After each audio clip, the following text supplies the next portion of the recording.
प्रज्ञा सातव यांचा भाजप प्रवेश, भारतीय जनता पार्टीचा काँग्रेससाठी दुहेरी धक्का.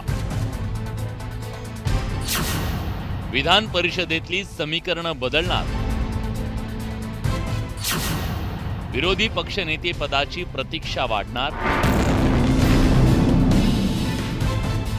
प्रज्ञा सातव यांच्या राजीनाम्यानं केवळ हिंगोलीतील राजकारणच नव्हे तर विधान परिषदेतील समीकरणही बिघडली आहे. प्रज्ञा सातव यांच्याकडे विधान परिषद आमदारकीचा 2030 पर्यंतचा कार्यकाळ होता. मात्र भाजप प्रवेशाच्या आधी त्यांनी आपल्या आमदारकीचा राजीनामा दिला. सातव यांच्या राजीनाम्यानं विधान परिषदेतून काँग्रेसचं संख्याबळ 1नं कमी झालंय.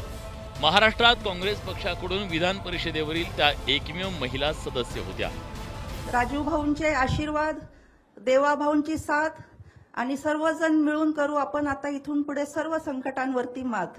आपण जय श्रीराम. सध्या राज्याच्या विधानसभा आणि विधान परिषदेत विरोधी पक्षनेता नाहीये. विधानसभेत संख्याबळाचं कारण समोर करत विरोधी पक्षनेता पद नाकारलं जात असल्याची चर्चा आहे. विधान परिषदेत शिवसेना ठाकरे पक्षाचे अंबादास दानवे यांचा कार्यकाळ संपल्यानं ते सभागृहातून निवृत्त झालेत. त्यामुळे विधान परिषदेचं विरोधी पक्षनेते पद सध्या रिक्त आहे. विधान परिषदेत एकूण 78 सदस्य आहेत. त्यामुळे 10% सदस्य संख्येचा निष्कर्ष लावल्यास विरोधी पक्षनेते पदाचा दावा करणाऱ्या पक्षाकडे किमान 8 सदस्य असणं आवश्यक आहे. सातव यांच्या राजीनाम्यामुळे काँग्रेसची सदस्य संख्या आता 7 वर आली आहे. काँग्रेसनं विरोधी पक्षनेते पदासाठी सतीश पाटील यांच्या नावाची शिफारस केल्याची चर्चा आहे. मात्र सातव यांच्या राजीनाम्यानं काँग्रेसला धक्का बसलाय. कमी आमदार जरी होते तरी त्यावेळेला विरोधी पक्षपद दिलं गेलं पाहिजे ही काँग्रेस पार्टीची भूमिका होती. तुम्हाला माहिती आहे की संसदेमध्ये सुद्धा कमी खासदार असताना विरोधी पक्षाचे म्हणजे त्यावेळी अटल बिहारी वाजपेयी सारखे नेते होते त्यावेळेला सुद्धा काँग्रेसने विरोधी पक्षनेते पद दिलं.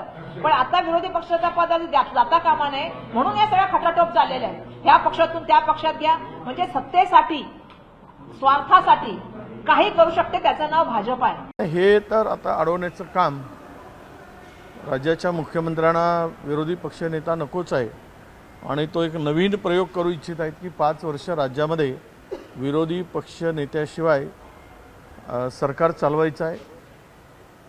त्यामुळे कदाचित ती बाजूसुद्धा असू शकते की त्यांच्या राजीनाम्यामागे वरच्या हाऊसचा विधान परिषदेचा विरोधी पक्षनेता हा काँग्रेसपासून दूर नेता येईल.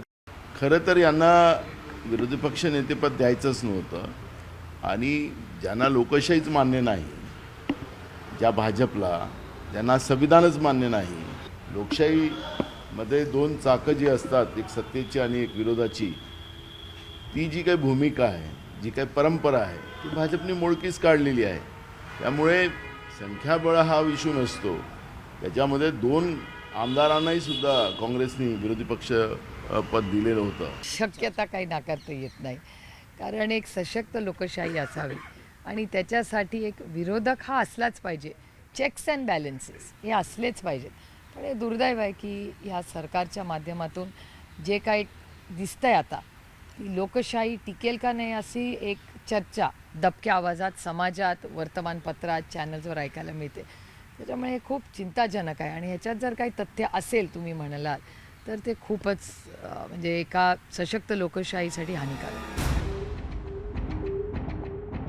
विधानसभेपाठोपाठ भाजपच्या खेळीनं विधान परिषदेतही विरोधकांना धोबी पछाड देत गलित गात्र केलंय हे नक्की. Bureau report, news 18 Lokmat.